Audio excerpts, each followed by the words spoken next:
Untuk pertama kalinya, Taat Pribadi, pemimpin Padepokan Dimas Kanjeng Taat Pribadi, dihadapkan di pengadilan. Taat menjadi saksi kasus pembunuhan yang melibatkan 7 pengikutnya di Pengadilan Negeri Keraksaan Probolinggo Kamis siang.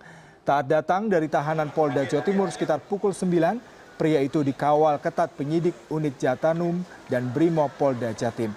Taat sempat menjalani pemeriksaan kesehatan karena mengeluh mahnya kambuh. Selain Taat, saksi pelaku lain yang menjadi saksi adalah anggota TNI AU Serka Rahmat Dewija. Ia merupakan sopir mobil yang membawa mayat Abdul Ghani, pengikut Taat menuju Waduk Jatiluhur, Wonogiri, Jawa Tengah pada 13 April 2016. Kasus pembunuhan ini menjerat 9 orang.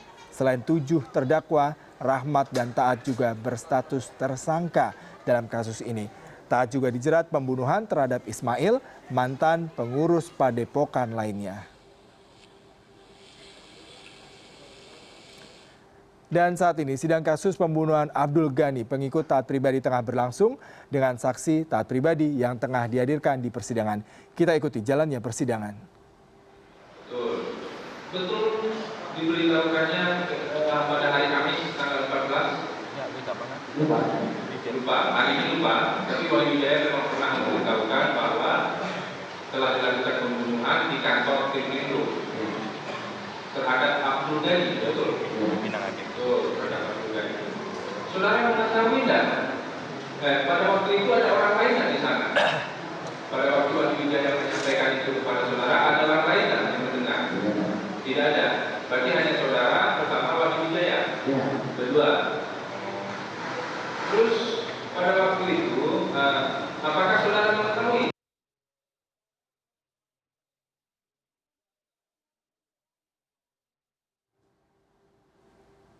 Ya, ini tadi adalah proses persidangan yang menghadirkan Taat Pribadi sebagai saksi dari kasus pembunuhan Abdul Ghani pada tanggal 13 April 2016 lalu. Dan kita langsung menghubungi koresponden CNN Indonesia Miftah Farid yang ada di kawasan persidangan Taat Pribadi yang saat ini merupakan persidangan perdana. Miftah Farid, kalau Anda mengikuti persidangan dari tadi pagi, poin menarik apa yang menjadi kesaksian Taat Pribadi terhadap terbunuhnya salah satu anak buahnya Abdul Ghani pada medio April 2016 lalu? Ya, Yuda, bukan hanya soal materi persidangan yang menarik bagi saya, karena memang ini merupakan kali pertama Taat Pribadi dihadapkan di persidangan untuk walaupun sebatas saksi dari 7 terdakwa yang juga pengikutnya terkait pembunuhan salah satu pengurus di Padepokan yang dia pimpin, yaitu Abdul Ghani.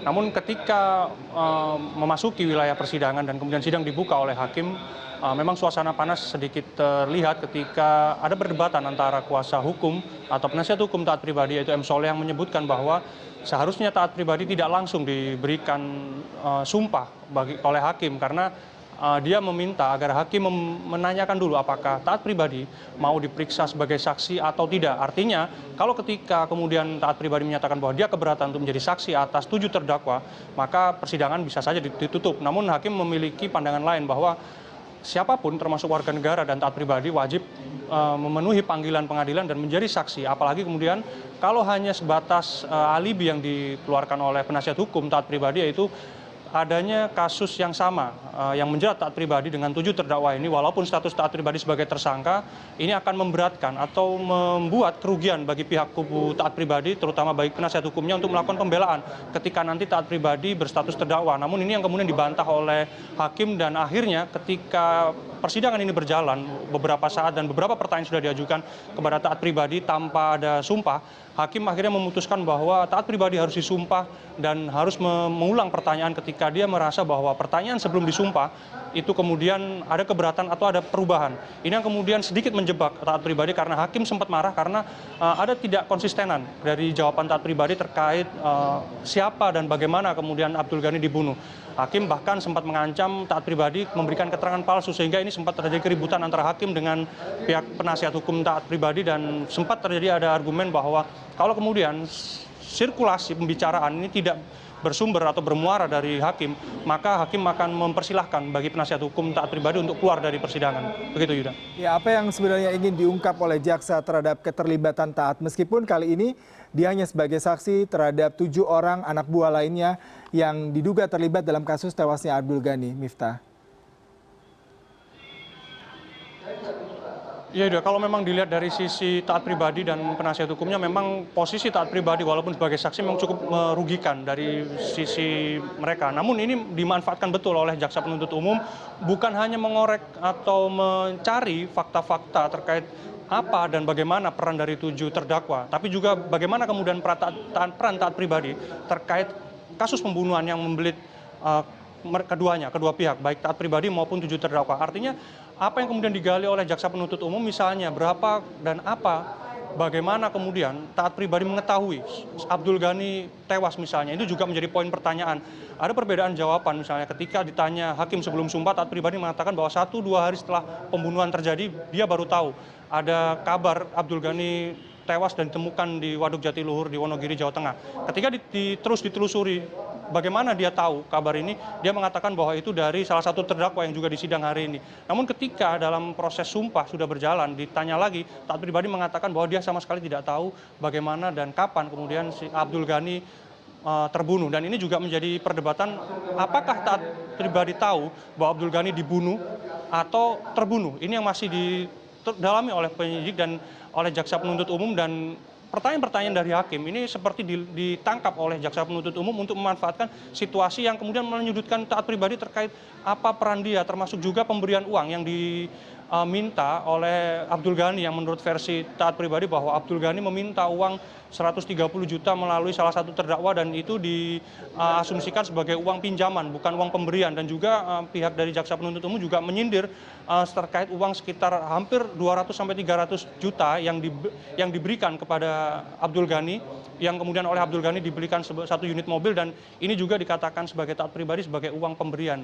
Maksud saya uang pinjaman, bukan pemberian. Namun dari fakta yang saya telusuri, misalnya ada beberapa hal yang menyebutkan bahwa uang tersebut, uang 300 juta itu tersebut yang kemudian dibelikan mobil oleh Abdul Ghani merupakan uang sebagai tanda damai antara taat pribadi dengan Abdul Ghani, dan ini yang membuktikan bahwa taat pribadi masih ingin merangkul Abdul Ghani tetap berada di Padepokan karena posisi Abdul Ghani saat itu merupakan ketua yayasan, sehingga ada kemungkinan taat pribadi tidak ingin informasi yang ada di Padepokan itu keluar, karena bertepatan dengan kasus pembunuhan ini. Tidak lama setelah pembunuhan terjadi, memang ada sedikit masalah di internal Padepokan, yaitu dipanggilnya Abdul Ghani di Mabes Polri untuk dimintai keterangan seputar kasus dugaan penipuan yang ada di Padepokan, dan ini juga melibatkan dari taat pribadi yang kemudian ingin dihentikan, ingin dibungkam, sehingga muncullah uang yang diberikan dari taat pribadi kepada Abdul Ghani, sehingga muncul ada ketidaksukaan dari taat pribadi dan akhirnya sampai terjadi pembunuhan. Dan taat pribadi mengakui memang dari para terdakwa sempat menghadap ke dia dan mereka ingin menyelesaikan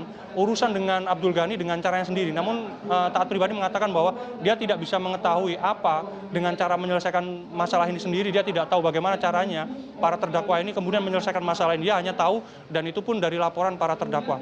Begitu juga setelah kematian dari Abdul Ghani, taat pribadi juga mengetahui bahwa kematian Abdul Ghani bukan hanya dia ketahui dari media massa, tapi juga dari laporan salah satu terdakwa yang menyebutkan bahwa Abdul Ghani sudah tiada. Dan ini masih ditelusuri apakah kemudian laporan ini berkaitan dengan perintah atau suruhan taat pribadi kepada para terdakwa untuk menghabisi Abdul Ghani. Ini yang masih harus dibuktikan di pengadilan, Yuda. Ya, Miftah, tadi Anda memberikan informasi terkait ketidakkonsistenan pernyataan Dimas Kanjeng di hadapan pengadilan. Apakah ini menunjukkan bahwasanya apabila dia memberikan statement akan menjadi suatu bumerang di persidangan berikutnya terkait dia akan menjadi tersangka, dan pastinya 7 orang tersangka sekarang akan menjadi saksi pada persidangan yang akan melibatkan dirinya. Apakah kurang lebih seperti itu permainan strateginya dalam persidangan kali ini? Ya, setidaknya itu yang kemudian diberatkan oleh pihak penasihat hukum, bahwa kalau kemudian taat pribadi bersaksi dalam 7 terdakwa saat ini malah akan saling menyudutkan, karena mereka sudah membaca seluruh BAP yang diungkapkan para terdakwa kali ini, dan semuanya mengarah ke taat pribadi. Artinya, dengan penasihat hukum yang sama, ketika nanti taat pribadi berstatus terdakwa, maka mereka akan saling menuding dan saling menuduh bagaimana kemudian saling keterkaitan peran taat pribadi sebagai orang yang diduga menyuruh atau memerintahkan pembunuhan ini, dan juga 7 terdakwa sebagai eksekutor. Ini yang harus dibuktikan, karena ketika kita berbicara kasus pembunuhan berencana, jaksa penuntut umum harus membuktikan unsur perencanaannya, kemudian eksekusi, sampai kemudian tadi juga ditanyakan bagaimana cara para terdakwa ini membuang mayat dari Abdul Ghani di bawah jembatan di kawasan Wonogiri, Jawa Tengah ini masih terus ditelusuri. Namun saya tidak tahu kapan kemudian taat pribadi bisa berstatus terdakwa, karena tadi jaksa mengatakan bahwa berkas yang diberikan kepada mereka dari penyidik Polda Jawa Timur masih terus dipelajari dan diteliti. Nah, kalau kemudian ini sudah fix, sudah bagus dan seluruh unsur-unsurnya bisa terpenuhi, maka statusnya akan P21. Nah, nanti disitulah kemudian ini akan berlanjut pada pelimpahan pada pengadilan, dan disitulah status taat pribadi bisa berstatus terdakwa. Dan ini sempat terjadi perdebatan bagaimana kemudian taat pribadi bersaksi untuk terdakwa di kasus yang sama. Namun hakim tetap bersikukuh bahwa ini bisa dilanjutkan, dan meskipun kasus yang sama, taat pribadi tetap harus memberikan kesaksian dengan di bawah sumpah. Begitu, Yuda. Baik, Miftah Farid, terima kasih atas informasi Anda dan selamat bertugas kembali.